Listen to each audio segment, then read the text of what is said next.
Din. Wassalatu wassalamu ala asyrafil anbiya wal mursalin. Nabiyina Rasulina Muhammad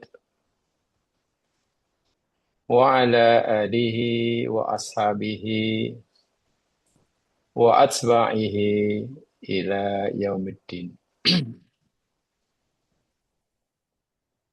Raditu billahi wa rabbah wa bil islami dina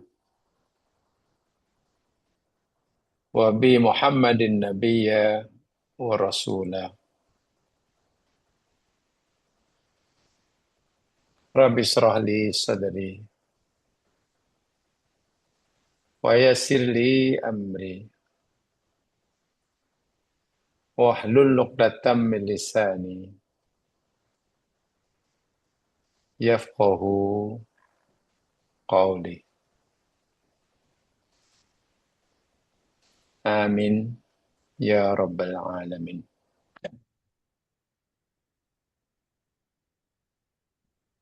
Doakan semoga Allah sentiasa memberkati kita, membimbing kita ke jalan yang diridhoinya, memperbaiki kehidupan kita, amal ibadah kita, pada saki bagi umur yang masih tersisa yang Allah berikan pada kita, sehingga kelak kita kembali menemuinya,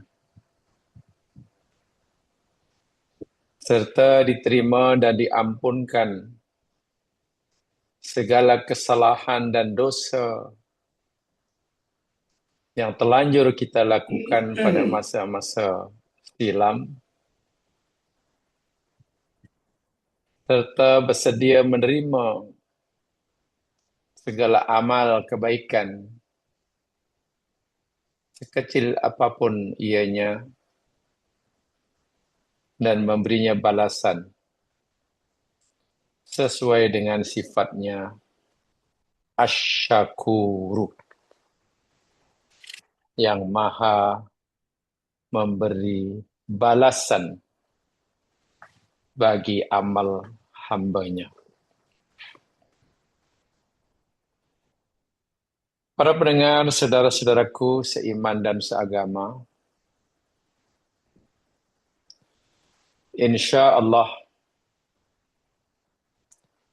bermula malam hari ini saya ingin mengajaknya mas sekalian untuk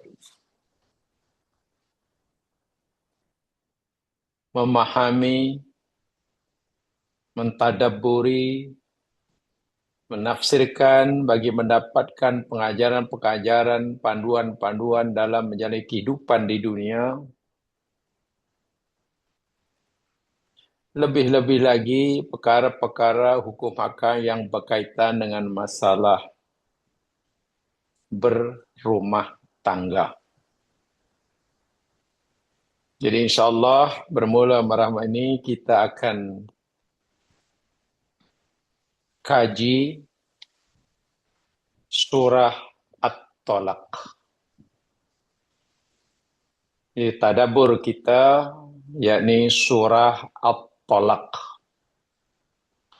Surah yang ke-63. Surah yang ke-63.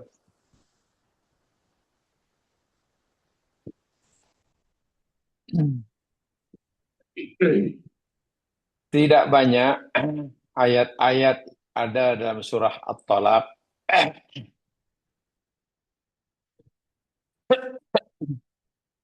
InsyaAllah kita akan kaji bersama ayat demi ayat, karena jumlahnya hanya 11 ayat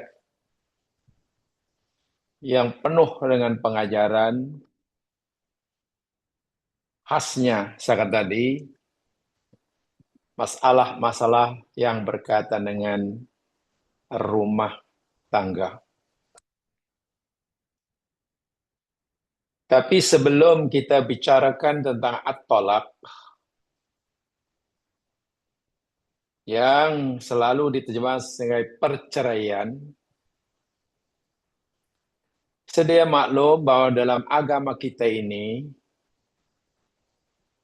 perpisahan atau terputusnya hubungan, ikatan antara suami istri bukan semata-mata karena tolak.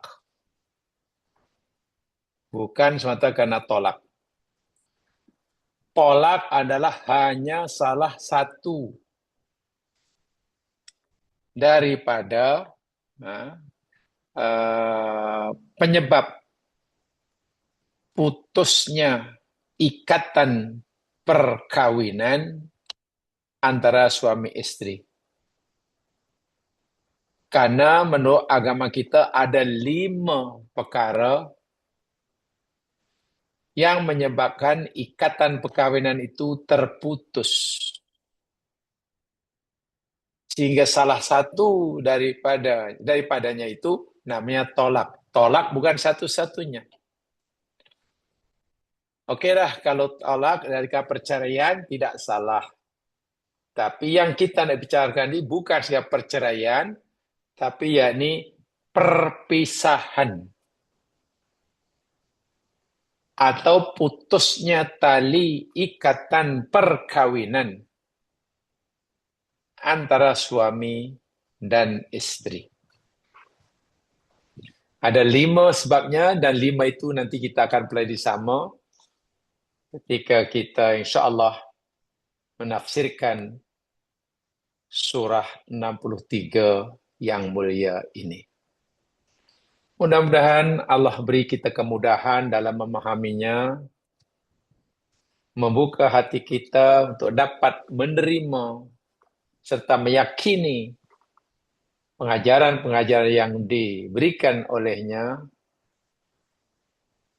bukan sekadar untuk kita menambahkan pahala karena mengkaji firman-firman sucinya, bukan sekadar untuk menambahkan pengetahuan kita tentang maksud firman-firmannya, tapi hendaklah menjadi garis panduan bagi kita dalam menjalani kehidupan, lebih-lebih lagi kehidupan berumah tangga. Kita yang mungkin sudah lama berumah tangga, sudah barang tentu wajib menguasai, memahami surah ini, karena kita punya tanggung jawab besar terhadap anak-anak kita, rumah tangga mereka. Jadi pengetahuan ini bukan hanya bermanfaat bagi kita, tapi juga memudahkan kita untuk melaksanakan tanggung jawab kita terhadap anak-anak zuriat kita dalam masalah berumah tangga. Rumah tangga. Tapi izinkan terlebih dahulu, saya ingin menjelaskan satu pertanyaan, kalau mungkin boleh ditimbulkan pertanyaan itu. Ya. Kenapa dalam agama kita ini ada syariat tolak? Ada peraturan Islam yang berkaitan dengan perpisahan. Apakah Islam yang menyuruh kita untuk berumah tangga, lalu pada masa yang sama Islam membuka seluas-luasnya pintu perceraian? Lalu untuk apa? Apalagi perkawinan dipanggil akdun nikah. Akdun itu ikatan yang kuat. Atau dalam bahasa bebasnya, akad itu maknanya mengikat dengan ikatan simpul mati. Itu akad. Sehingga ada istilah akidah. Akidah tauhid umpamanya. Jadi keyakinan kita kepada keesaan Allah, kita ikat dengan ikatan simpul mati dalam hati kita. Sehingga tidak terurai. Itu namanya akidah. Akad nikah demikian juga. Hubungan lelaki dan perempuan diikat dengan ikatan yang sangat kuat. Dan ikatan disebut akad nikah. Dan dengan asbab ikatan yang sangat kuat itu, maka timbullah kewajiban dan hak pada kedua belah pihak. Ada kewajiban dan tanggung jawab serta hak yang Allah berikan pada pihak suami. Ada juga kewajiban dan hak yang Allah berikan pada pihak istri. Pertanyaannya, kalaulah Allah sendiri, Quran sendiri mengatakan ikatan simpul mati, lalu kenapa ada syariat tolak? Bukankah itu maknanya ya macam kontradiktif lah. Kontradik. Di satu sisi kita disuruh untuk mengikat tali perkawinan dengan ikatan yang kuat sehingga jangan terurai, tapi di sisi lain pula ada kebenaran untuk tolak, untuk memutuskannya. Jadi ini saya ingin jelaskan berikan Al-Quran. Tadi saya katakan masalahnya, kenapa dalam agama kita ini ada syariat tentang tolak. Sedangkan tadi perkawinan itu mesti diikat. Sehingga kalau boleh, itulah perkawinan pertama dan terakhir. Seakan-akan Islam kata begitu. Tapi bila ada hukum tolak, ya mana ada kemungkinan lah itu bukan perkawinan yang terakhir. Dan seterusnya.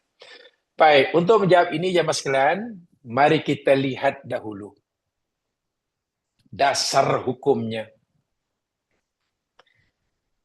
Lihat surah An-Nisa ayat 34.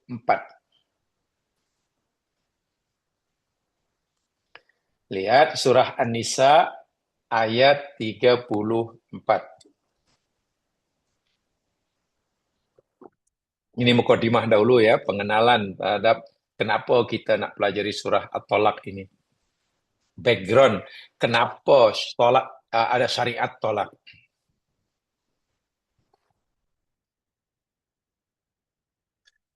A'udzu billahi minasy syaithanir rajim. Ar-rijalu qawwamuna 'alan nisa'. Lelaki-lelaki dalam hal ini, dalam konteks ini yakni suami. Qawwamun 'alan nisa'.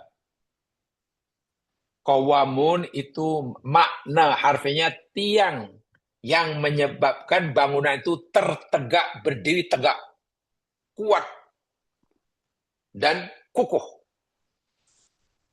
Ala nisa ke atas istri.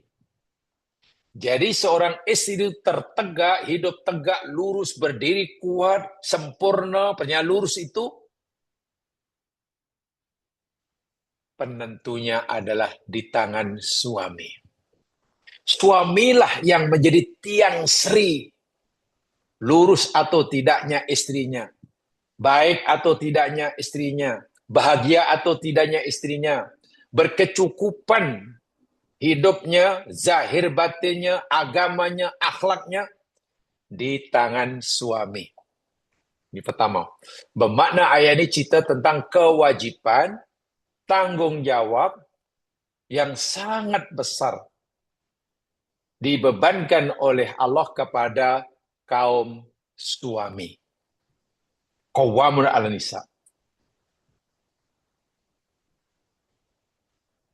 Dalam bahasa yang selalu saya kata di mana-mana, suami ini statusnya terhadap istri yakni sebagai sebagai subjek, fa'il, Istri statusnya di. Suami memberi, istri diberi. Suami memimpin, istri dipimpin. Suami melindungi, istri dilindungi. Suami membimbing istri, dibimbing. Jadi imam lah. Bahasa mudahnya begitu. Sehingga tanggung jawab sangat berat. Kenapa Allah letakkan pertanggungjawaban dalam rumah tangga ini?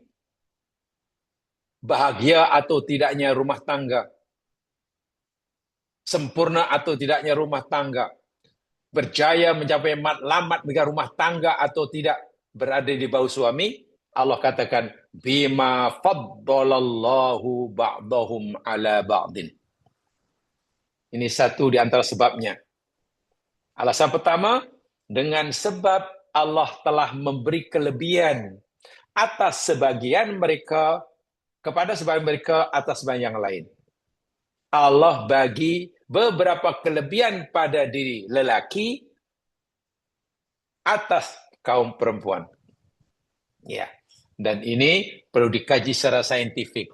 Yang pasti dengan kelebihan-kelebihan yang ada pada diri lelaki itulah yang membolehkan mereka layak dilantik oleh Allah menerima bebanan tanggung jawab kepemimpinan qawamun.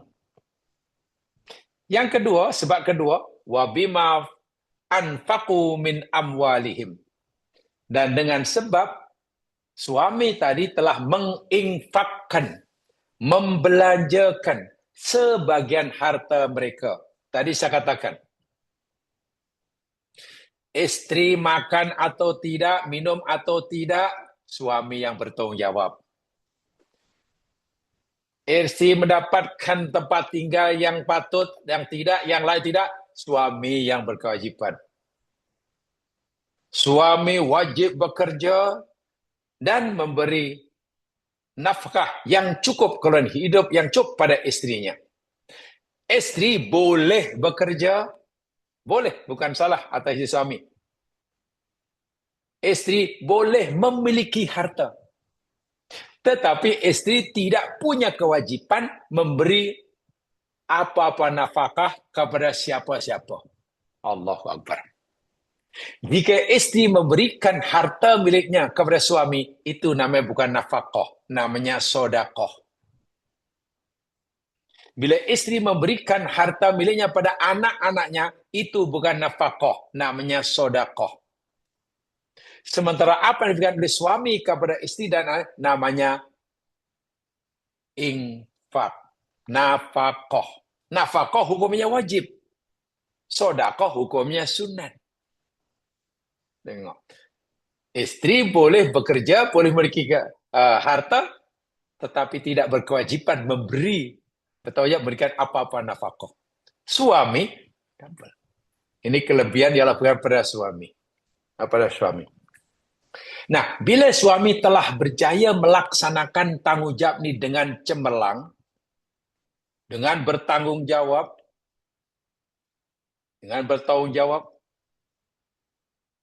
bermula daripada ia mengucapkan kalimat, aku terima nikahnya dengan mas kawin bla bla bla bla, namanya ijab qabul. Jamaah, rasanya saya ingin menyampaikan filosofi di sebalik ijab qabul. Karena ramai orang Islam yang cara memahami ijab qabul, message yang Allah nak sampaikan ijab qabul ini, ramai orang masih kabur. Secara ringkas begini. Ijab yang diucapkan oleh wali kepada calon menantunya atau calon suami pada anak perempuannya, itu namanya ijab, aku nikah engkau. Ijab itu terjemahan bahasanya, secara bahasa maknanya mewajibkan. Itu mana ijab. Bila wali sudah mengucapkan ijab, calon menantu, calon suami pada anak perempuan wali tadi menjawabnya dengan qabul. Qabul itu makna bahasanya menerima. Jadi apa makna filosofi sebelum ijab qabul? Dia bukan sekadar menghalalkan hubungan laki dan perempuan yang asalnya haram jadi halal. tapi makna yang sangat dalam.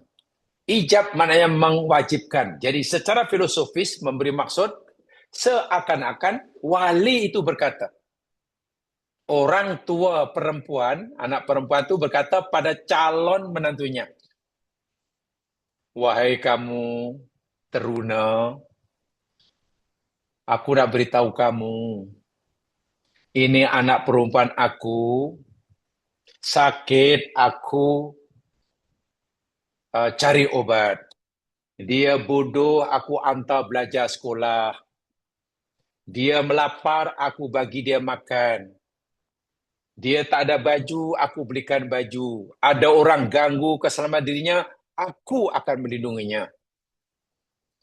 Maknanya banyak kewajipan-kewajipan, tanggung jawab yang aku lakukan terhadap anak perempuanku ini. Dan aku punya cita-cita, wahai anak muda, anakku itu nanti akan menjadi waladun solihun yad'u lahu. Bila aku meninggal, anakku nanti akan menjadi anak yang soleh, yang akan menjadi sumber pahala bagi aku bila aku sudah tiada. So, harapan aku terhadap anak aku sangat tinggi. Itu kewajiban aku sebagai ayah. Tapi nampaknya, sebagian harapan aku ini belum tercapai. Belum tercapai. Nah, bila kamu ingin mengambil anakku jadi istrimu, maukah kamu menerima tanggung jawab kewajipan yang selama ini aku pikul kepada kamu? Kamu mau mengambil alih? Selama ini aku yang wajib memberi makanan. Nanti kalau kamu jadikan dia istri, kamu mau memastikan cukup makan anakku, cukup pakaian, cukup pendidikan, dan menjadi anak yang soleh. Karena citaku belum berjaya, kamu pula nak ambil ia sebagai istri. Kamu mau mengambil alih kewajiban aku, tanggung jawab aku? Itu mana ijab. Tiba-tiba si calon pengantin, calon menantu kata, aku terima. Maknanya lelaki tadi bersedia mengambil alih segala kewajiban dan tanggung jawab yang selama dilakukan oleh ayah si perempuan, mulai ucapan qabul berambil. So, tanggung jawab sangat berat. So, itu kalaulah setiap lelaki yang nak nikah faham ini, mungkin bergetar nak mengucapkannya. Bukan terbayang, tapi sekarang tengoklah. Baru mengucapkan sekali ijab aku terima ke itu pun semua tepuk tangan, semua ucapan pertanian. So, akan-akan hanya mengucapkan aku terima nikahnya, itu seorang kejayaan yang luar biasa. Baru membaca satu ayat, tidak gagap. Akan itu kehebatan. Ada budak 9 tahun hafal Quran. Budak 9 tahun hafal Quran. Itu lebih dahsyat daripada teruna umur 25 tahun, tidak tasalsul, tidak gagap membaca, aku terima nikah dia dengan... Itu berjaya sekali lafaz. Apa kejayaannya? Inilah kita sudah lari memahami ibadah yang sangat-sangat fundamental ini. Jadi bila suami sudah kata, aku terima, seakan, ya Pak Cik, aku bersedia sepenuhnya dengan penuh kesadaran. Apa-apa yang selain menjadi tanggung jawab Pak Cik kepada anak Pak Cik, cita-cita Pak Cik yang nak pastikan anak Pak Cik jadi simpanan pahala bagi Pak Cik, tak apa, aku bersedia mengambil alih dan aku akan pastikan. Bila si lelaki tadi bersedia begitu, ya dengan senang hatilah ayah perempuan boleh. Dengan senang hati. Sebab itu, begitu ucap kabul, tanggung jawab suami. Bagaimana kecewanya orang tua perempuan semasa di bawah jagaannya, anaknya cukup makanan, minuman, pendidikan, akhlaknya mulia, ibadahnya betul. Tapi setelah dia jadi istri orang lain, makan minum tak cukup, pendidikan tak cukup, akhlak makin rusak, agama entah kemana. Itu benar, suami itu gagal itu. Pertanggungjawab di hadapan Allah sangat berat. Ada ayat dalam Quran. Memang perbincangan ini sangat panjang. Nah, bila suami sudah benar-benar berjaya menjadi qawamun, Qawwam itu yakni tadi tiang yang menjadi sebab tertegaknya, sempurnanya kehidupan perempuan, istri. Minta maaf, dalam bahasa Melayu dulu, suami tadi sudah menjadi, lelaki itu sudah menjadi suami cemerlang, gemilang, terbilang. Nah, inilah bahasa mudahnya. Ini sudah suami cemerlang, gemilang, terbilang. Sekarang istrinya pula. Nah, ini dia. Fasolihatu, maka istri yang solihah itu, satu, qonitatun, patuh kepada arahan suami. Jika selama ini wajib taat kepada orang tuanya, setelah jadi istri orang, wajib dengar cakap suaminya. Si kewajiban perempuan sebelum berkawin, taat pada Allah, taat pada Rasulullah, taat pada orang tuanya. Bila sudah kawin, taat pada Allah, taat pada Rasulullah, taat pada suaminya. Baru orang tua keempat. Ini dia, qonitat. Hafidhat lil ghaib. Ia menjaga dirinya, menjaga nama baik suaminya. Lil ghaibi, ketika suaminya tidak ada di depannya. Bima hafidhallah. Jaga amanahnya, jaga nama baik suami, jaga nama dirinya. Jangan sampai melakukan tindakan-tindakan yang boleh menjejaskan reputasi dan harga diri suami. Ini perempuan yang solihah. Masalahnya, jika suami sudah jadi suami yang cemerlang, gemilang, terbilang, segala kewajiban telah ditunaikan oleh suami, tapi istri gagal melaksanakan kewajibannya, dan dalam bahasa yang mudah, jika suami telah berjaya melakukan kewajiban sebagai suami, mana istri berjaya mendapatkan apa yang jadi haknya. Jika istri gagal melaksanakan kewajibannya sebagai istri, maka suami gagal mendapat haknya. Jadi kalau suami cemerlang, gemilang, terbilang, tapi minta maaf, istrinya asik hilang. Itu bahasa mudahnya. Istri asik hilang aja. Dalam keadaan ini coba, suami pasti bingung macam mana jalan keluarnya. Bila aku terus menjadikan ia sebagai istriku, aku menderita.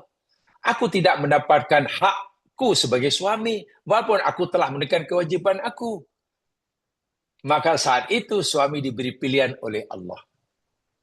Hai suami, jika kamu bersabar dengan kegagalan istrimu melaksanakan kewajibannya, boleh. Sementara kamu bersabar, kamu berusaha meluruskannya, membetulkannya. Bagaimana caranya? Allah kata, wallati takhafuna nusyuzahunna. Dan istri-istri yang kamu takut melakukan penderakaan terhadap kamu. Nampaknya si aku sudah neraka. Buktinya tidak mau melaksanakan tanggung jawabnya.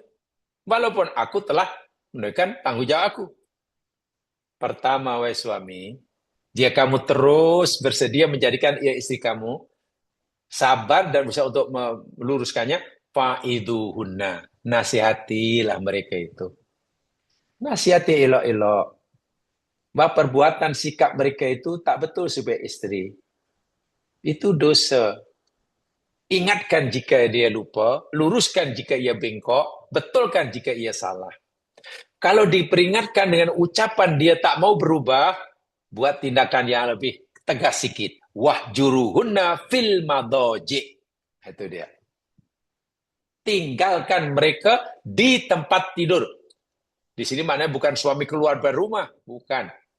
Masih tidur satu rumah, tapi suami sudah tidak ambil peduli kepada istrinya. Seakan-akan istrinya tidak ada. Dah tidak dihiraukan. Jadi ada kayak macam tindakan disiplin. Macam mana nih suami aku ada di rumah, aku ini tapi nampaknya macam aku tak ada. Kalau dengan itu masih juga belum elok, Barulah yang ketiga, wadribuhunna. Pukul oleh kamu, wahai suami, akan istri kamu itu darban ghairu mubarrih dalam tafsirnya. Dengan pukulan yang tidak menyakiti atau melukai. Maknanya memukul itu hanya menunjukkan yang suami serius, gitu aja. Sehingga Nabi pernah memberitahu kita, jika sekiranya aku terpaksa memukul istriku, karena ia ada tanda-tanda menderhaki padaku, maka aku akan pukul mereka dengan kayu siwakku, kata Nabi. Nabi waktu itu memegang kayu siwak untuk gosok gigi itu, dipukul itu. Itu masuk pukulannya bukan dengan palang pintu. Wah, ini pukul dengan palang pintu. Bukan. Jadi jangan salah diartikan. Nah, katakanlah dengan 3 usaha ini, istri masih juga tidak sedar. Masih degil, masih tak mau tunaikan kewajibannya. Sehingga suami terus menunaikan kewajibannya. Maka Allah bagi pilihan. Sekarang beginilah suami. Kalau kamu sudah tidak mampu bersabar, karena kamu merasa teraniaya, betapa tidak, kamu telah tunaikan kewajibanmu terhadap dia. Dia pula langsung tak mau tunaikan kewajiban kamu, karena kamu teraniaya. Allah kata, nah saat seperti ini, aku izinin kamu menceraikannya. Nah, cerai seperti inilah namanya tolak. Jadi tolak itu rupa-rupanya jalan terakhir, pilihan terakhir untuk menyelesaikan masalah dalam rumah tangga. Bukan pilihan pertama. Ibarat kita jalan di satu lorong, pintu tolak itu di ujung lorong. Pintunya tertutup walaupun tak berkunci. Artinya rumah tangga itu perlu dipertahankan. Walaupun mungkin sang satu merasa kezaliman dipertahankan. Hingga sampai satu peringkat, dah nampaknya memang tidak boleh buat apa-apa, baru Allah suruh buka pintu tolak di ujung jalan. Ini tolak. Perceraian yang dijatuhkan oleh suami yang berpunca dari istri. Itu namanya tolak. Tapi kita ini pelik ya mas kan. Bila sebut cerai, namanya tolak, mesti puncanya suami. Punca tak. Tengoklah istilahnya. Kalau istilahnya tolak, itu perpisahan suami istri atau perpisahan yang dijatuhkan oleh suami pada istrinya yang berpunca dari istri. Puncanya istri. Kenapa puncanya istri? Suami dah bergelar gemilang, cemerlang, terbilang, tapi istrinya asik hilang. Nah, itulah puncanya pasti istrinya. Kalau jika saya nanti perceraian tapi berpunca dari suami, puncanya suami. Istri dah jadi istri yang cemerlang, gemilang, terbilang. Hebatlah istri itu, patuh sungguh. Tapi suaminya asik hilang. Ya di sini yang teraniaya istri. Maka saat itu Allah berikan hak pada istri untuk minta diceraikan. Jadi jika perceraian itu diminta oleh istri yang puncanya datang dari suami, itu namanya bukan tolak, itu namanya khulu. Jadi disinilah orang Islam kena paham betul istilah-istilah ini. Tidak semua perceraian panggil tolak, sudah talak, sudah talak, sudah talak. Apa istilahnya? Sebab kesan hukumnya nanti berbeza. Kesan hukum pada suami dan istri bila perceraian itu karena talak, dan kesan hukum perceraian suami istri dalam kategori khulu berbeza. Ini apa satu di antara rahasia kalau kita kata kenapalah Islam benarkan cerai. Bukankah perkawinan itu nama akdun nikah? Satu ikatan yang disimpul mati yang sudah tidak boleh terurai. Bila ada kebenaran untuk cerai, ya mana ikatan itu tak kuat lah. Ini satu dirahnya. Ya ini ketika mana dalam keadaan suami sudah cemerlang, gemilang, terbilang, tapi isinya asik hilang. Barulah pintu talak itu boleh dibuka. Karena memang pintu talak itu tertutup tapi tidak berkunci istilahnya. Tertutup tapi tak berkunci. Dan ada di hujung jalan. Apabila segala ikhtiar yang ikut Al-Quran tadi, An-Nisa 34 tadi, nasihati sudah, kenakan tidak sipil sudah, menukar kesedihan suami hingga dipukulnya sudah, tapi masih juga tidak berubah. Itu dia. Jadi ini yang kita akan kaji nanti. Dan masalah perceraian atau tolak bukan masalah yang remeh. Masalah yang serius. Karena dalam hadis sahih, bersungguh-sungguhnya atau sendaguranya pun sama-sama jatuh hukum. Orang cakap cerai walaupun main-main jatuh. Suatu perbuatan yang kan dengan sungguh-sungguh atau gurau tetap jatuh, satunya jadi tolak. Walaupun ada lah hadis-hadis yang biasanya tersiar, tersebar di mana-mana, tapi hadis itu zaman sekarang tidak sahih, bahkan maudhu, ada yang sebagainya, ada yang palsu. Ya, contoh ada orang kata, ini ya selalu ya, abghadul halali ilallahi at-talaku. Perbuatan halal yang paling dibenci oleh Allah adalah tolak. Saya yakin jangan pernah dengar itu. Perbuatan halal, tapi Allah paling benci, itu adalah tolak. Riwayat itu bersumber daripada Abdullah bin Umar, diriwayatkan oleh Abu Daud, Imam Hakim, dan Imam Hakim menganggap hadis itu sahih, tetapi Abu Hatim, yang juga seorang muhadis, menilai hadis itu mursal.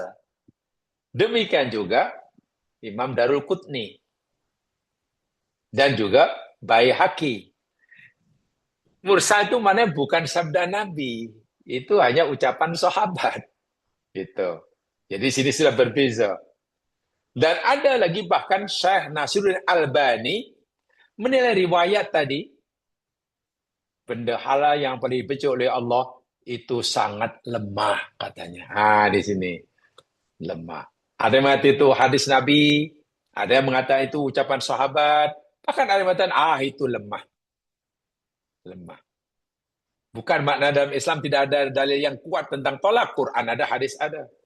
Bahkan seringkali kita mungkin dengar ada orang kata, yang dikatakan sabda Nabi, tazawwadu wala tutliku, kawinlah kamu dan jangan kamu bercerai.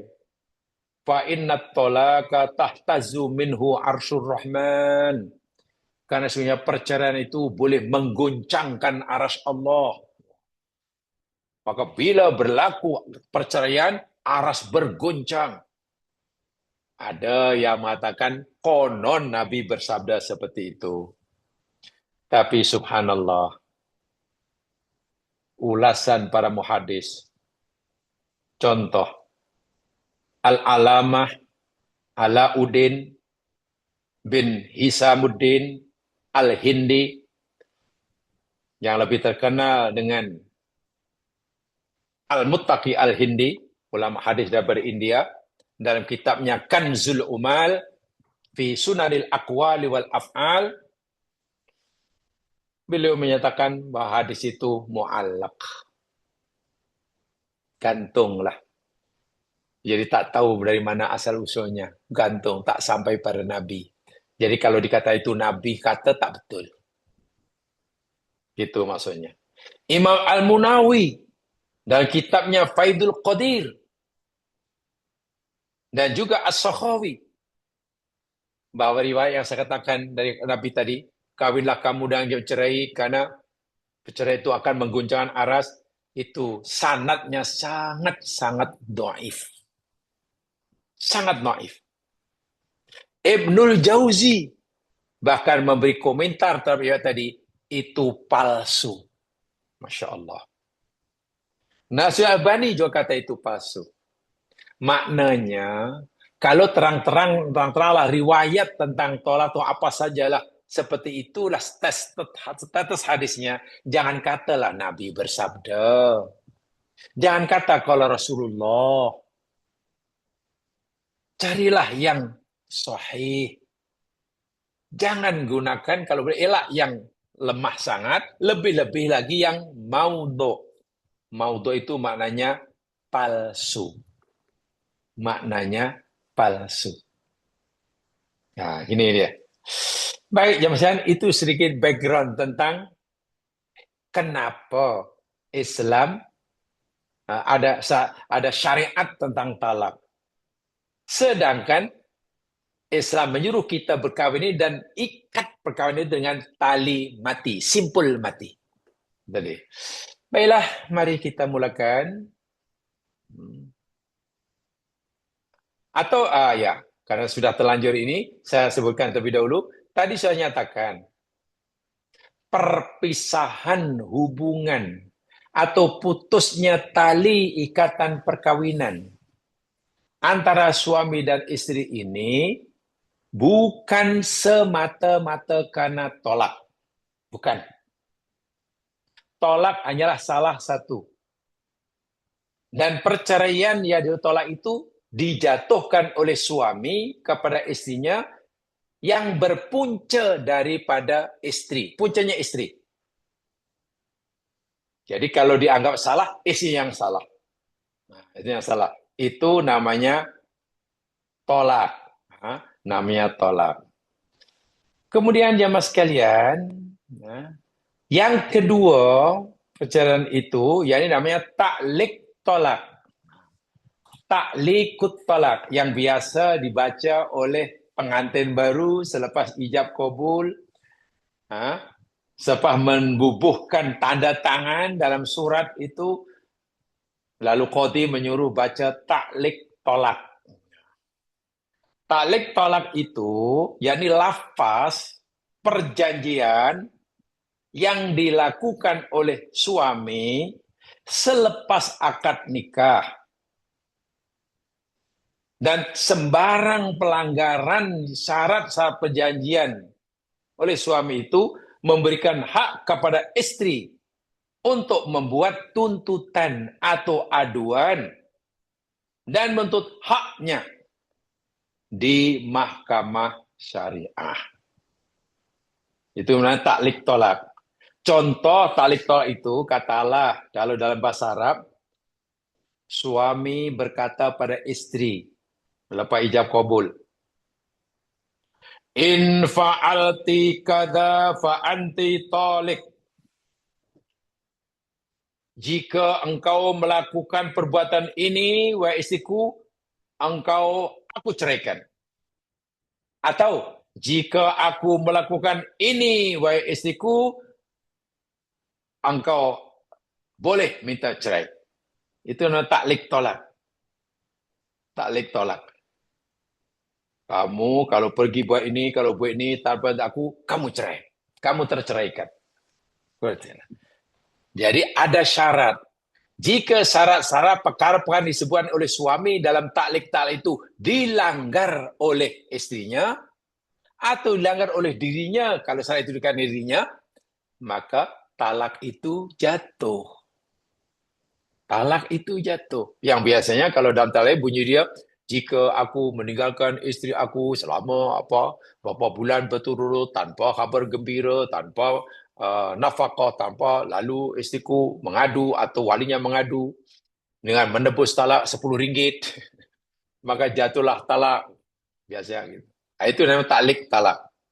Taklik talak. Dan ini adalah muttafaq alaih. Ulama menyepakati ada dalam syariah Islam. Jumhurul ulama, al-a'immatul arba'ah, imam madhab yang 4, yaqa'u talak inda tahaqquqi syarti. Tolak dengan lafaz taklik talak itu akan jatuh, akan berlaku apabila telah terpenuhi syarat-syaratnya. Apa di antara syarat-syaratnya? Perkara yang disebutkan dalam tolak itu dilanggar oleh mereka yang diwajibkan mematuhinya. Sama dilanggar oleh istrinya karena kewajiban itu diwajibkan pada istri, atau dilanggar oleh suami yang mengucapkannya karena diwajibkan atas dirinya. Maka jatuh talak. Sawa'un qasdu zauji talak awit tadib. Sama ada tujuannya hanya nak memberi peringatan yang keras ataupun niatnya talak. Ini taklik talak yang menurut jumhur. Tetapi ini jumhur ya, tetapi ada ulama lain yang berpendapat beza sikit. Contohnya Imam Ibnu Taimiyah. Bila ada orang baca taklik talak, jika aku meninggalkan istriku sekian-sekian dan bla bla bla bla ini, lalu dia mengadu pada mahkamah, jatuhlah talak 1. Atau jika istriku melakukan ini apa yang aku sukai, maka jatuhlah atasnya talak 1. Itu namanya taklik talak.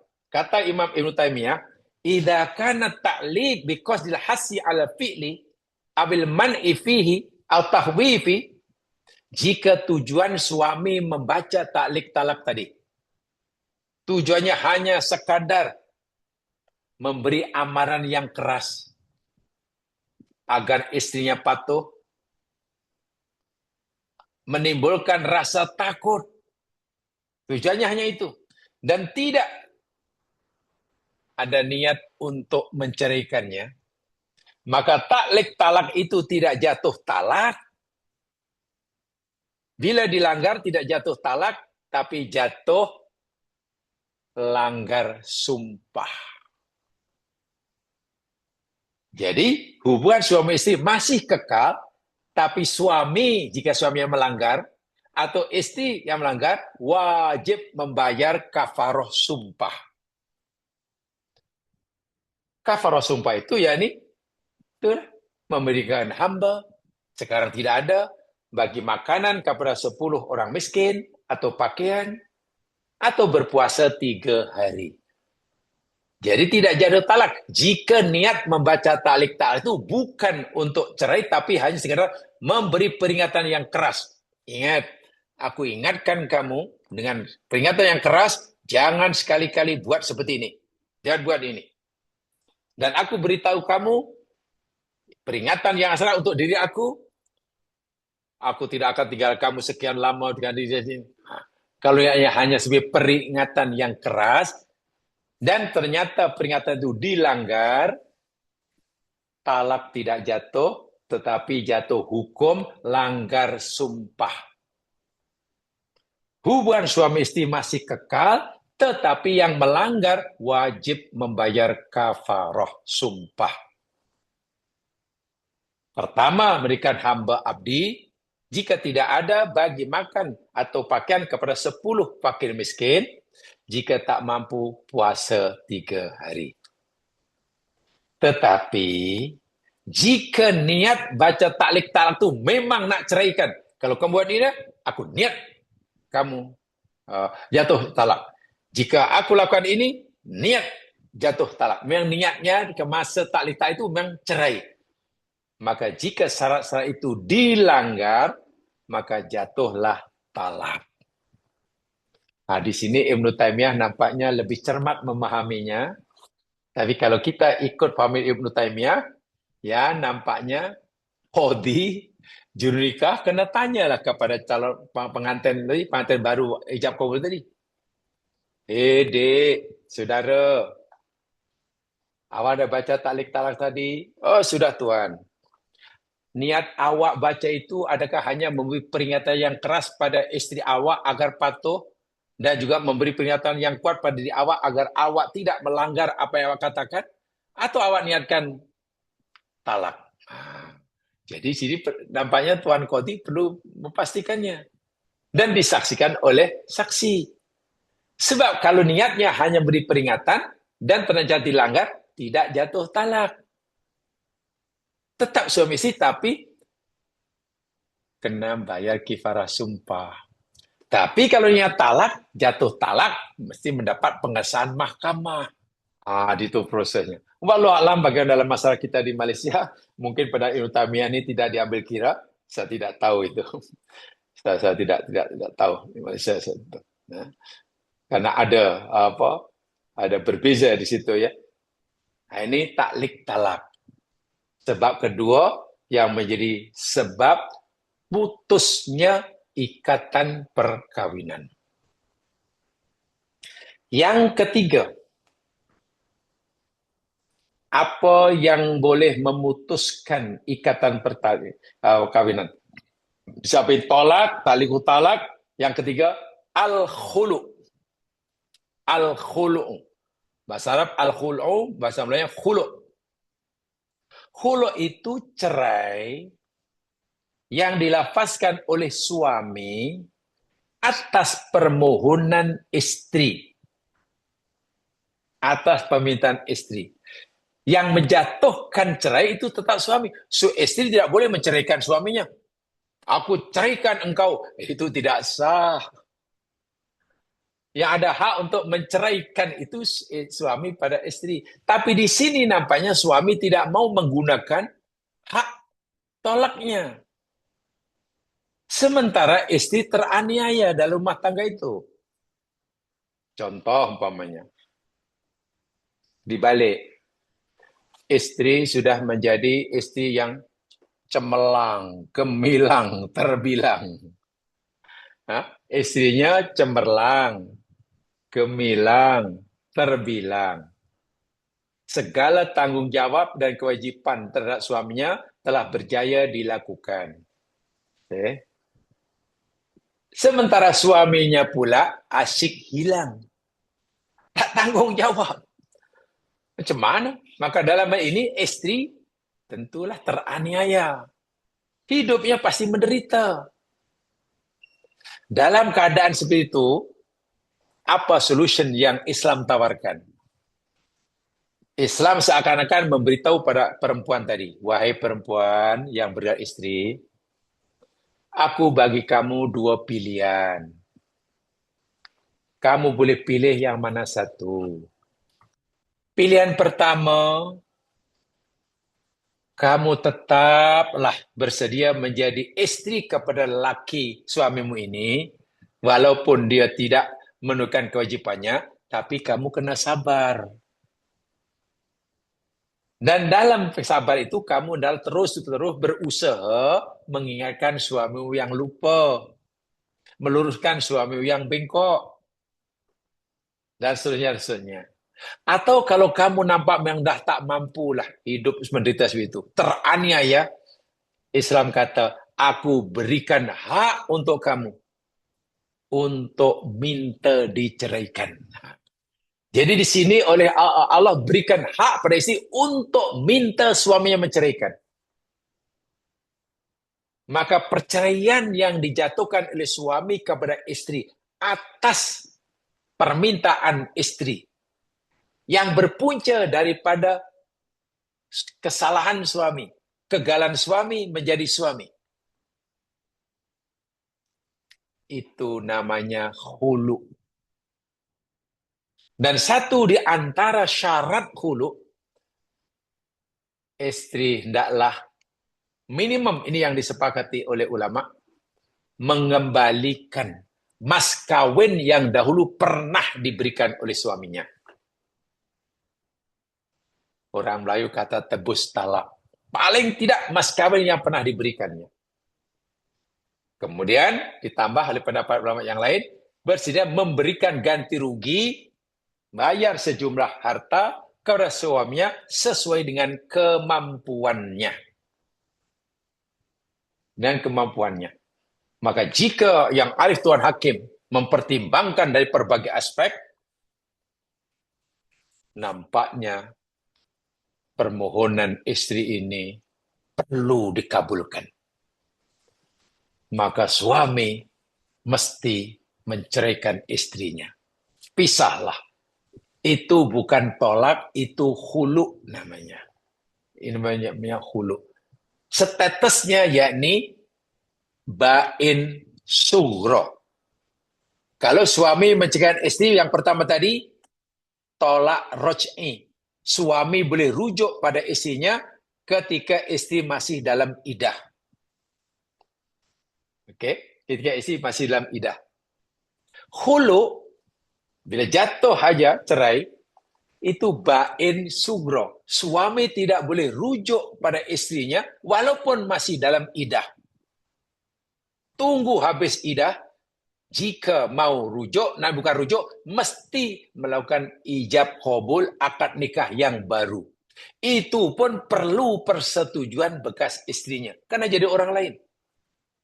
Ya kalau mau, kawin semula lah. Kalau istri tak mau, suami tak ada hak. Itu namanya bain sugro. Bain sugro. Jadi al-khulu naz'u milkiyati zauj an ismati zaujatihi wa izalatin nikah alladhi bainahuma muqabilu iwatin tadfa'uhu zaujah. Khulu itu definisi dia, tarif dia, menanggalkan atau mencabut kuasa yang ada di tangan suami untuk melindungi istri. Karena selama ini suami kan yang ada kuasa untuk menjaga, melindungi, dan juga menguraikan, membatalkan akad nikah antara keduanya atas permintaan istri,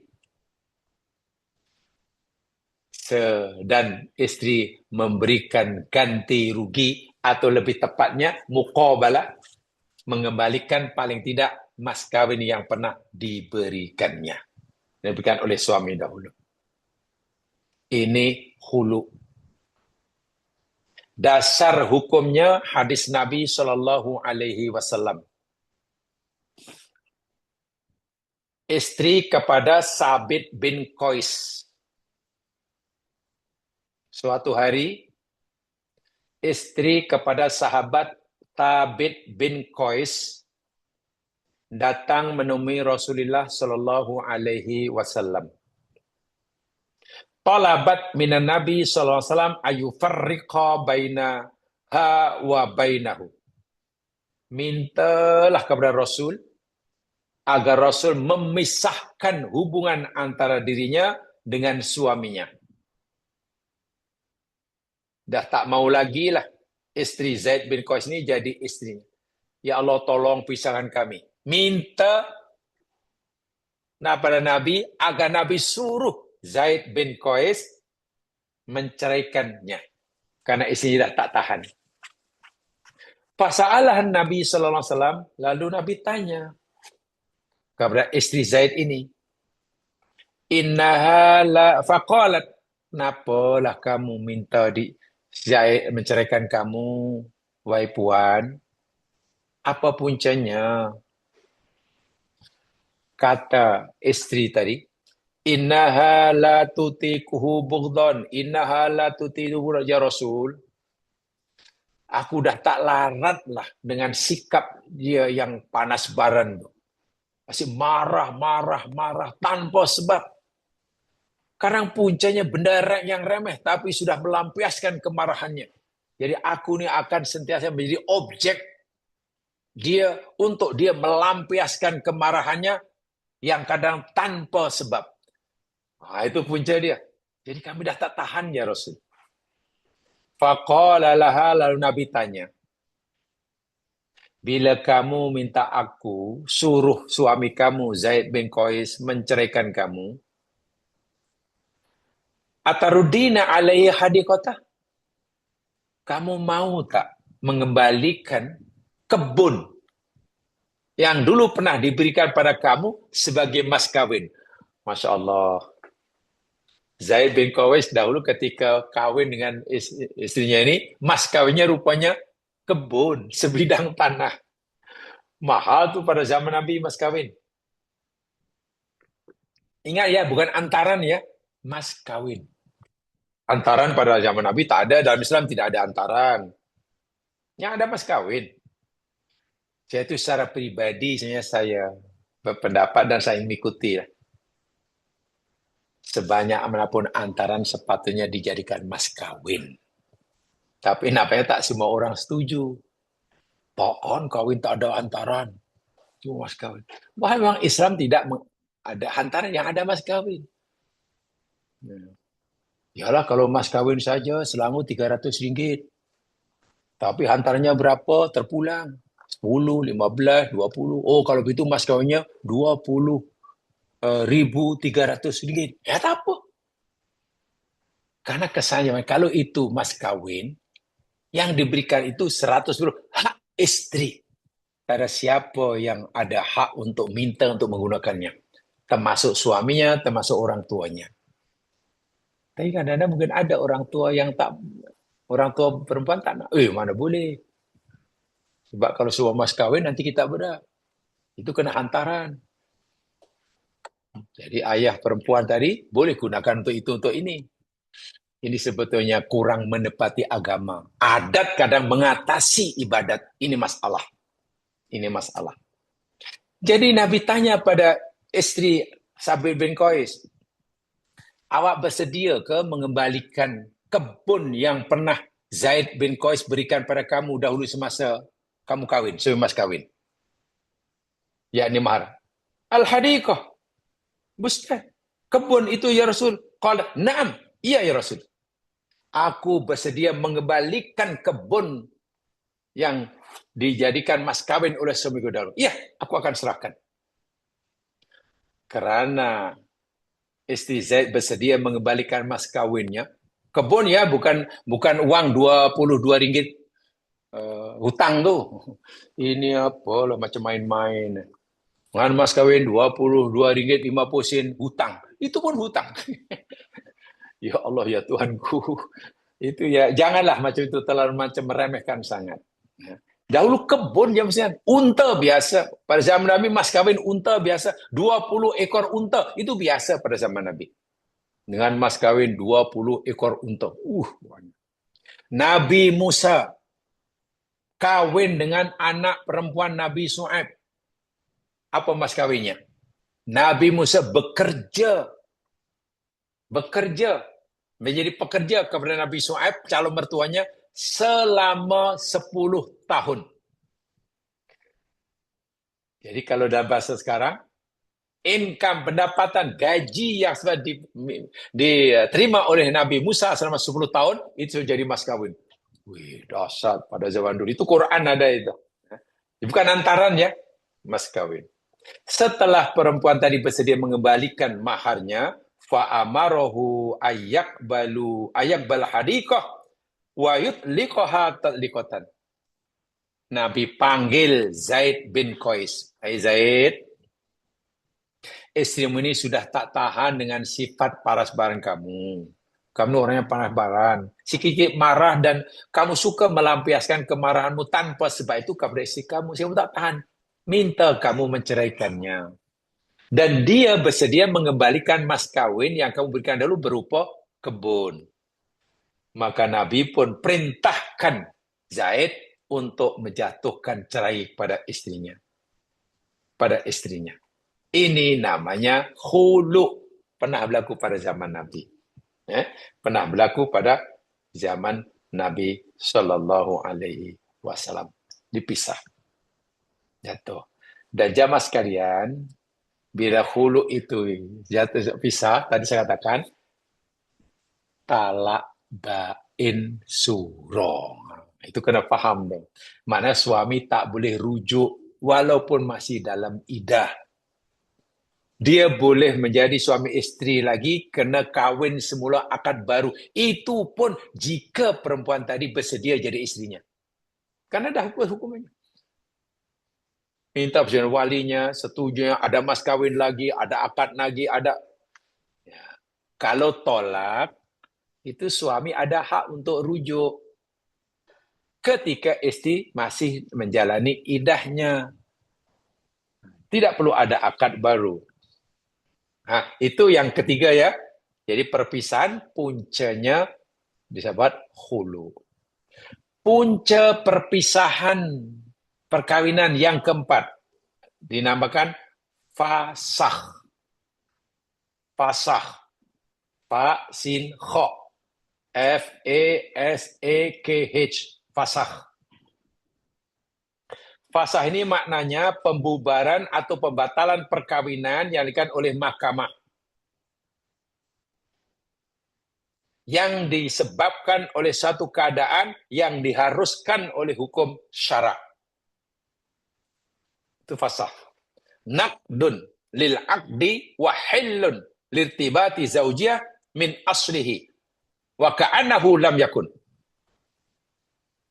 Fasah yakni membatalkan akad nikah, memutuskan ikatan tali perkawinan yang seakan-akan selepas berlaku fasah itu perkawinan macam tak pernah wujud. Kan memang ka'annahu lam yakun. Ka'annahu lam yakun. Apa punca yang disepakati fasah ini jamaah sekalian? Begini. Fasah itu berpunca contohnya begini. Idza tammal 'aqdu wa tabayyana anna zaujah allati aqada 'alaiha ukhtuhu minar radha. Ada lelaki menyunting perempuan jadi istrinya melalui proses perkawinan biasa. Ya, mungkin ada proses lamaran, pitunang, akad nikah. Setelah menjadi suami istri yang sah menurut hukum syarak, dah berlaku katalah sehari, 2 hari, seminggu, 2 minggu. Siasat punya siasat, usut punya usut, tak tahulah macam mana tiba-tiba diketahui rupanya si lelaki dengan istrinya itu pernah menyusu kepada seorang perempuan yang sama. Sehingga dalam bahasa agamanya, suami dan laki dan perempuan yang sekarang sudah bersuami suami itu rupa-rupanya saudara sesusuan. Dan saudara sesusuan itu haram untuk dinikahi. Setelah terbukti kebenarannya, maka pergi ke mahkamah, mahkamah tidak suruh suaminya untuk menceraikan, mahkamah tidak suruh istri untuk minta menceraikan, tapi mahkamah terus membatalkan akad nikah itu. Tak boleh perkawinan itu terus, rumah tangga itu terus berlalu. Fasah, batal, habis. Seakan-akan tak wujud. Katalah itu punca fasah. Jadi, perpisahan yang bukan dijatuhkan oleh suami, juga bukan diminta oleh istri, juga bukan karena talik talak, tapi karena tadi, rupa-rupanya antara suami dan istri ini ada hubungan mahram, yakni saudara sesusuan. Dan baru ketahui selepas melakukan ijab qabul. Maka mahkamah tidak perlu tanya suami, tak perlu tanya istri, terus dibatalkan. Itu puncanya. Itu yang pertama puncanya. Yang keduanya, idza aqada ghairul abbi wal jaddi lis-shaghir was-shaghirah tuma balagha as-shaghir wal-shaghirah faman min haqqi kullin minhuma yahtar baqa' ala zawjah aw ilha'uha. Katakanlah ada budak perempuan. Ya, mungkin barulah masuk balik, jadi belum dewasa sangat, tapi sudah sah untuk nikah. Sebab dalam agama ni, walaupun belum balik, perempuan sah untuk nikah. Dari segi agama, walaupun belum adat, mungkin adat belum mau menerimanya. Dan ternyata yang menikahkannya bukan ayahnya sebagai wali. Bukan ayah sebagai wali. Juga bukan atuknya. Karena ayah tidak ada, atuk. Dan juga bukan saudara lelakinya. Kan tidak semua lelaki ini ada hak menjadi wali pada anak perempuan. Yang berat wali yakni ayah, yang ada hubungan darah lah. Ayah ke, atuk ke kalau tidak ada, atau saudara lelakinya. Tapi masa budak ni kahwin, budak perempuan yang masih kecil ni kahwin, yang menikahkan orang lain rupanya. Bukan walinya. Setelah dewasa dan mengerti budak ini, dahulu aku kahwin, tapi kenapa yang menikahkan tu orang itu? Dia bukan ayah saya, bukan atuk saya. Dia bukan saudara saya. perempuan itu dalam agama diberi hak untuk memilih. Sama ada memilih untuk kekal terus menjadi istri kepada suami tadi, atau memilih untuk menghapuskannya. Untuk menghapuskannya. Ini namanya fasah lil akdi. Ya, ini dihapuskan akadnya. Itu fasah juga. Tapi mungkin ini jarang berlaku. Mungkin jarang berlaku. Dan yang berikutnya, punca fasah, perceraian, perpisahan yang dijalankan oleh mahkamah karena ada alasan-alasan syar'i. Idar tadda ahadu zaujaini anil Islam walam ya'ud ilaihi fasahal akdu bisababid riddatit tari'ah. Suami istri mendirikan perkawinan dengan hukum syarak di hadapan qadhi. Upacara akad nikah dijalankan sesuai dengan hukum agama Islam. Macam mana selepas 1 tahun suaminya ke istrinya ke murtad tiba-tiba keluar Islam, tiba-tiba keluar Islam, dan dia tidak mau masuk Islam semula, bahkan disuruh tak mau, maka ketika itu mahkamah wajib memisahkannya. Mahkamah tidak perlu menyuruh suami menceraikannya. Mahkamah tidak perlu menyuruh istri untuk minta diceraikannya, tapi mahkamah terus membatalkan akad nikah kamu batal. Karena yang satu murtad tadi. Yang satu murtad tadi. Tuh ya. Jadi yang satu masuk Islam, yang seorang pula enggan. Atau asalnya musyrik. Tadi kedua-duanya muslim, kemudian murtad. Atau kedua-duanya Nasrani. B Nasrani, kawin Nasrani. Tiba-tiba setelah berjalan masa, masih paham lah suaminya ke istri masuk Islam. Salah seorang dari mereka masuk Islam. Sedangkan pasangannya tak nak, tetap dengan agama lamanya. Jika yang masuk Islam suami, istrinya tetap dalam agama Nasrani atau Hindu,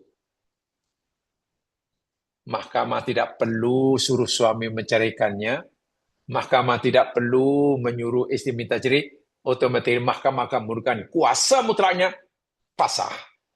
Akad ya kamu terbatal. Prosesnya bukan proses talak, bukan proses taklik talak, bukan proses khulu, tapi ikut peraturan fasah. Ini yang keempat. Perpisahan berpunca pada fasah. Karena ada alasan-alasan tadi.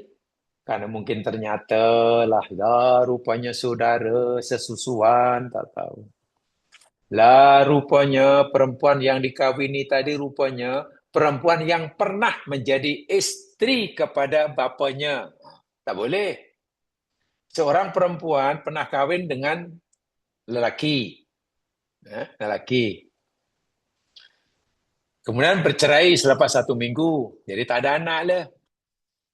Tiba-tiba anak lelaki tadi, anak lelaki pada lelaki yang kawin tadi, setelah dewasa pula, jumpa dengan perempuan bekas istri ayahnya, yang dia tak kenal. Karena jumpanya non jauh di luar negeri ke apa, suka sama-sama jatuh cinta, nak kawin. Kawin dengan cara Islam. Kawin setelah dikenalkan dengan orang tuanya, dengan bapak yang terkejut. Nak ini siapa nak? Inilah ya istri saya. Ayahnya masih ingat. Ini perempuan yang pernah aku kawin dengannya, kata ayah. Walaupun sudah berlalu 20 tahun masih ingat. Maka perkawinan itu mesti dipisahkan, dibatalkan oleh mahkamah. Namanya fasah. Kenapa? Karena laki haram hukumnya kawin dengan perempuan yang pernah dinikahi oleh bapaknya. Apakah itu ibu tiri? Boleh jadi bukan ibu tiri. Karena ketika kawin dengan perempuan itu, budak laki itu belum lahir.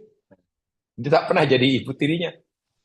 Nah, tapi bukan boleh jadi itu. Ya kemungkinan walaupun kecil tapi kemudian itu adalah karena perempuan tadi tentu lebih berumur pada lelakinya.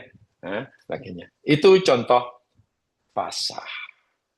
Nah, punca perpisahan suami istri, putusnya tali ikatan perkawinan dalam rumah tangga. Yang kelima, namanya li'an. Namanya li'an.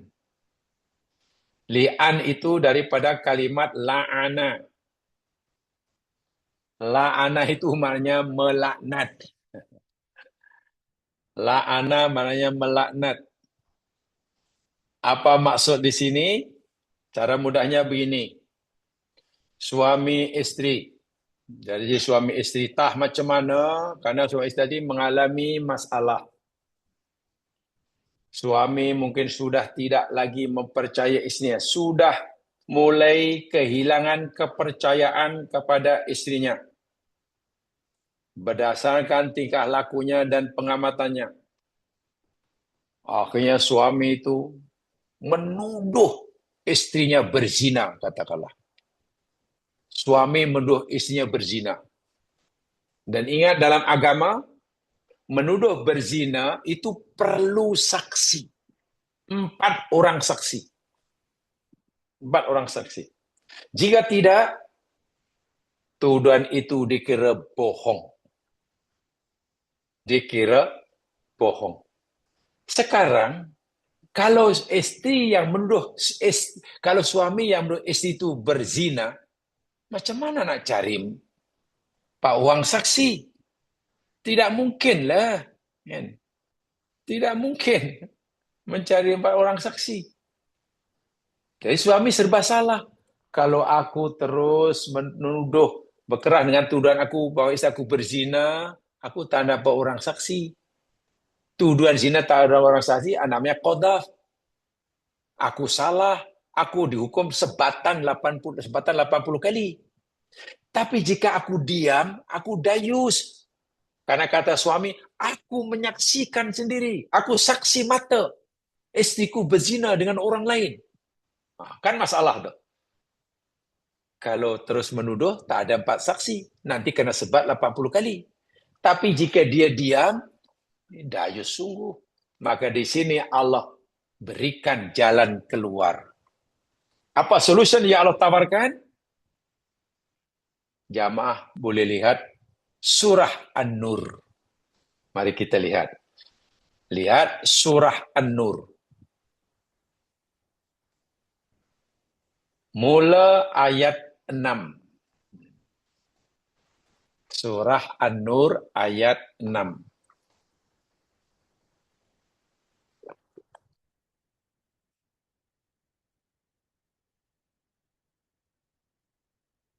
A'udzu billahi minasy syaithanir rajim. Walladzina yarmuna azwajahum wa lam yakul lahum syuhada'u illa anfusuhum. Dan orang-orang yang di sini mana suami. Dan suami yang menuduh, melontarkan tuduhan berzina terhadap istrinya. Sedangkan dia suami itu tidak mempunyai 4 orang saksi. Gagal membawa 4 orang saksi. Kecuali dirinya sendiri. Tadi saya katakan, kalau suami nak menuduh, kena ada 4 orang saksi. Dan itu tidak mungkin. Kalau tidak, kena sebat 80 kali. Itu dalam ayat sebelumnya. Tapi kalau dia diam, dayus. Allah bagi jalan keluarnya apa? Tak apa. Teruskan tuduhan kamu bahwa istri kamu berzina. Jika kamu gagal mereka orang saksi, sebagai gantinya kata Allah, fasyahadatu ahadihim arba'u syahadatin billah. Maka kesaksian lelaki yang menuduh istri tadi, sebagai untuk mengganti 4 orang saksi yang gagal diletakkannya, dia mesti bersaksi dengan nama Allah sebanyak 4 kali. Suami kata, demi Allah istriku berzina, demi Allah istriku berzina, 4 kali. wal khami wa innahu lamina shadiqin. Sesungguhnya bahwa dia orang yang betul. Bahwa tuduhannya itu tuduhan yang betul. Wal khamisatu ayat 7 dan syahadat yang kelima, sumpah yang kelima, demi Allah yang kelima bersaksi. Anna la'natallahi alaih in kanu kadibin. Laknat Allah akan menimpa diriku jika aku bohong. Wah, hebat ni suami kerah ni. 4 kali bersaksi, menuduh istrinya berbohong, menuduhkan yang dia bercakap benar, dan jika ia bohong dan tuduhannya, dia rela dilaknat oleh Allah dengan sumpah dengan Allah. Itu suami. Depan mahkamah itu. Lalu hakim tanya kepada istri, "Puan, suami kamu menuduh kamu berzina.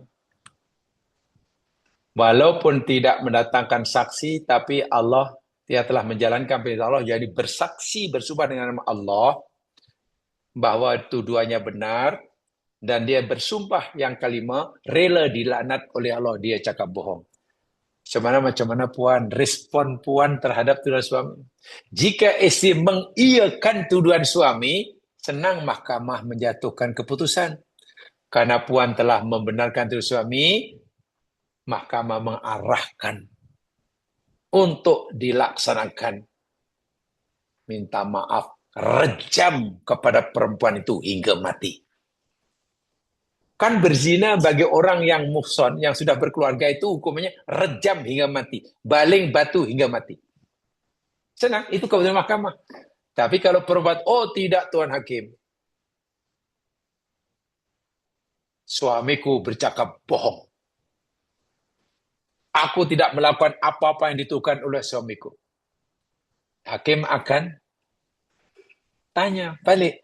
Kalau Puan mau menafikan tuduhan suami Puan, Puan masih bersedia bersumpah dengan nama Allah juga sebanyak 5 kali juga.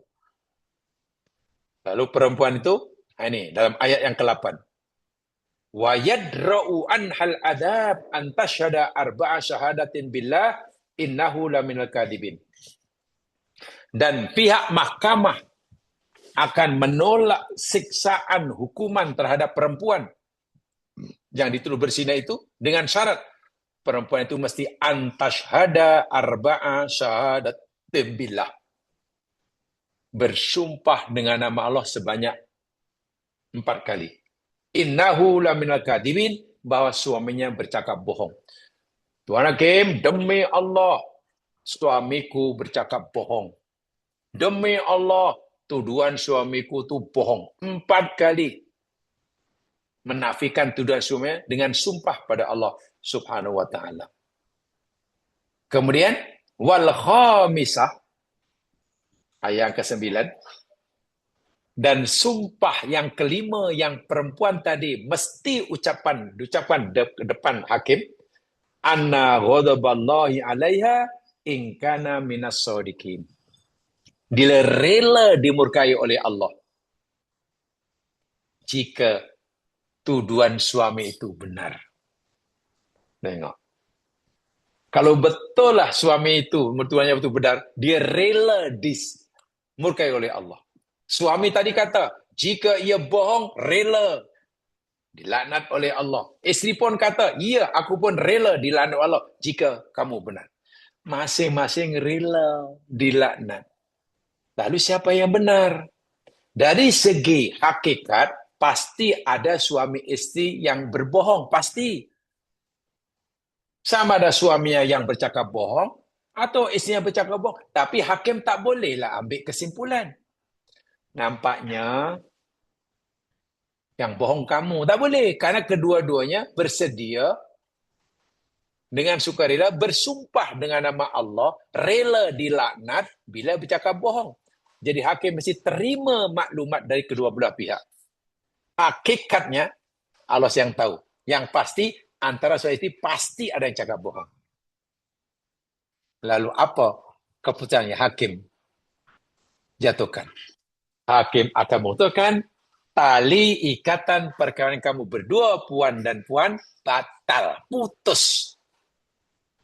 Allah tak suruh suami menceraikannya, Allah tak suruh istri meminta cerai, hakim putus.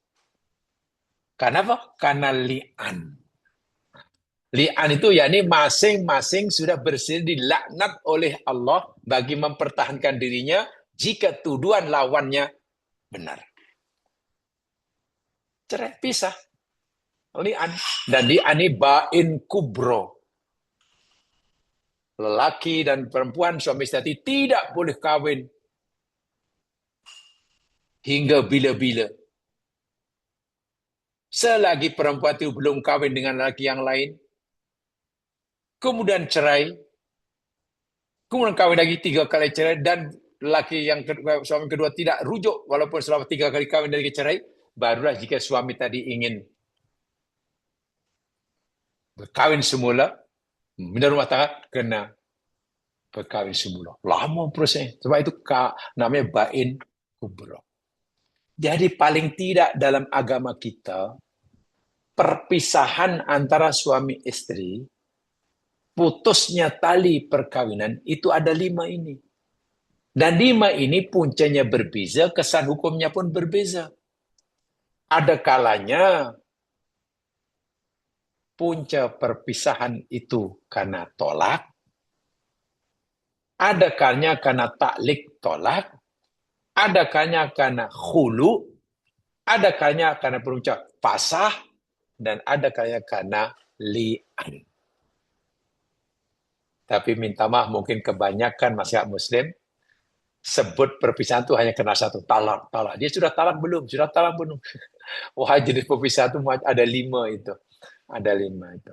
Dan bila sebut talak, pasti, wah ini pasti salah suami, oh ini pasti salah istri. Belum tentu, tengoklah. Kalau talak itu, punca kesalahan itu pada diri istri.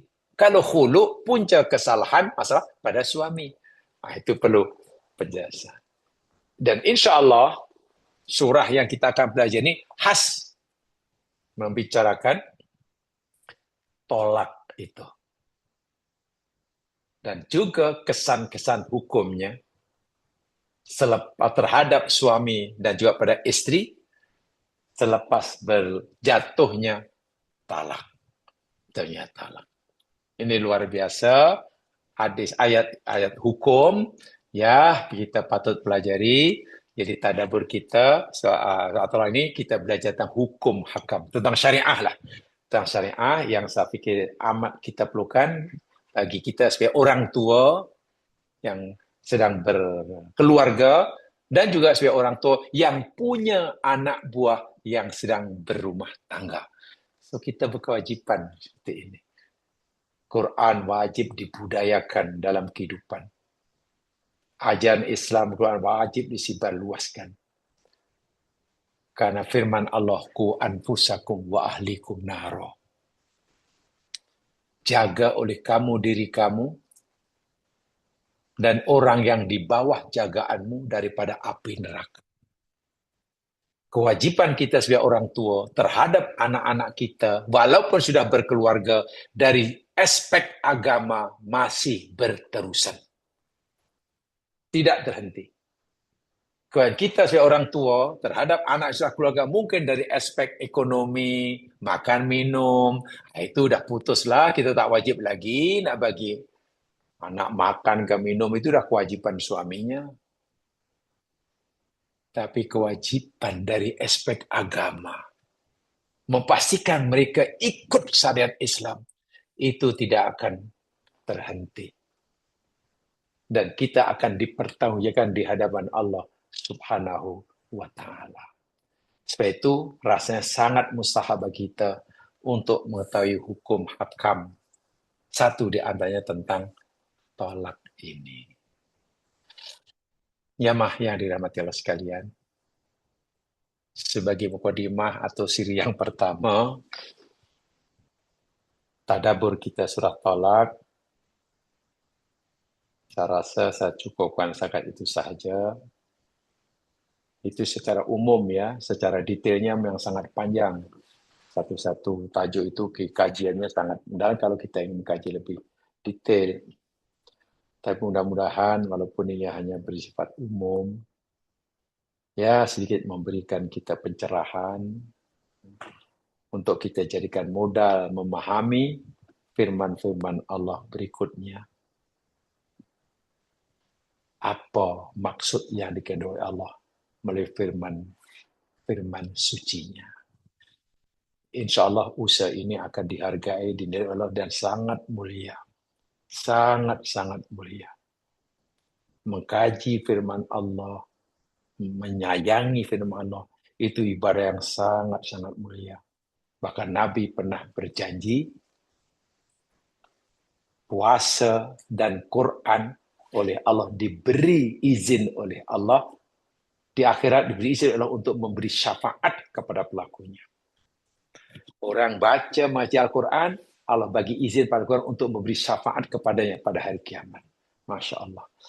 Jadi tidak rugi, bahkan itu satu kemestian, kewajiban yang tidak boleh kita abaikan. Di akhirat, kita perlukan amal kita diterima, dosa kita diampun. Sekarang bagaimana jika terpaksa kita bertanggung jawab tentang dosa kita? Apa yang boleh menolong kita? Satu di antara yang boleh menolong kita di akhirat, syafaat. Dan salah satu yang boleh memberikan syafaat pada kita, Quran yang kita kaji setiap masa. Ini dari syafaat. Jadi kita sudah menyediakan peguam bela daripada dunia lagi. Jika tidak ada kes di akhirat, kita sudah menyediakan peguam bela yang membela kita. Apa itu? Al-Quran. Nah, jadi mudah-mudahanlah kita diberikan kekuatan untuk istiqamah, mengkaji dan mempelajarinya. Tentu sekadar ikut kemampuan kita yang Allah berikan pada kita. Itu saja, kurang lebihnya mohon dimaafkan. Menutup dengan bacaan tahfifarah dan surah wal asri. Subhanakallahumma wa bihamdika. Asyhadu an la ilaha illa anta astaghfiruka wa atubu ilaik. A'udzu billahi syaitonir rajim wa asr. Innal insana lafi khusr illa alladziina aamanu wa 'amilus shalihaat wa tawashaw bil haqq wa tawashaw bis sabr. Assalamualaikum warahmatullahi wabarakatuh. Waalaikumsalam warahmatullahi wabarakatuh.